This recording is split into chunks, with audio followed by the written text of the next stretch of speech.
আমি জীবন থেকে শুভজিৎ রজক বলছি। হ্যাঁ বলুন। হ্যাঁ, আমার মায়ের সম্বন্ধে আমি জানতে চাইছি। মায়ের বয়স 49 বছর। তো মায়ের ওই আপনার আইবিএস এর খুব প্রবলেম এবং প্রতিদিন গ্যাসের ওষুধ খায়।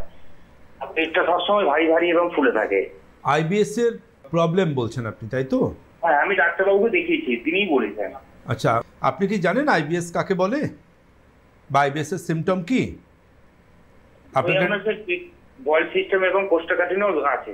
হ্যাঁ, কোষ্ঠকাঠিন্য থাকে। আর এর সাথে কি হয়?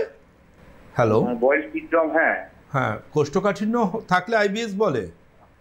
সেটা স্যার দিয়েছে, স্যারই বলেছে। তাহলে আপনি আপনার পেশেন্টের সমস্যাটা আমায় বলুন, যেটা থেকে আমি ডায়াগনোসিস করতে পারবো। অন্য ডাক্তারবাবু ডায়াগনোসিসটা তো নেবো না, আমি পেশেন্টের সমস্যা শুনি। আর প্রচন্ড জ্বালা করে। হ্যাঁ, তাহলে এটাকে বলা হয় হাইপার অ্যাসিডিটি। আর পেট পরিষ্কার না হলে তাকে বলা হয় কনস্টিপেশন। পেটও পরিষ্কার হয় না এবং পেট জ্বালা করে। হ্যাঁ, এটা হাইপার অ্যাসিডিটি উইথ কনস্টিপেশন। এটা আইবিএস নয়। আমি লাইভ ফোন ইন প্রোগ্রামে বসে বলে দিচ্ছি, এটা আইবিএস নয়। আইবিএস এর লক্ষণ কি জানেন? পেশেন্ট নিজে জানবে না আজকে ডায়রিয়া হবে না আজকে কনস্টিপেশন হবে, টস করবেন, হেড না টেল। ঠিক এই লাইফস্টাইল। উনি আজকে জানেন না যে আজকে আমি ল্যাট্রিন যাচ্ছি, আমার আজকে ডায়রিয়া হবে না আজকে কনস্টিপেশন হবে। That is called IBS, irritable bowel syndrome. যা ইচ্ছে তাই বলে দিলে হবে না। যদি গ্যাস নিচ দিয়ে বেরোয় দ্যাট ইজ কল্ড ফ্ল্যাচুলেন্স।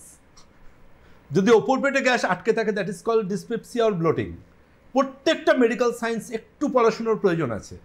প্রত্যেকটা মেডিকেল সায়েন্সের প্রত্যেকটা জায়গাকে, প্রত্যেকটা কমপ্লেনকে কিন্তু স্পেসিফিকভাবে ডায়াগনোসিসটা ইম্পর্ট্যান্ট। আমরা ডায়াগনোসিস করতে না পারি আমি কোনোদিনও পেশেন্টকে সুস্থ করতে পারবো না।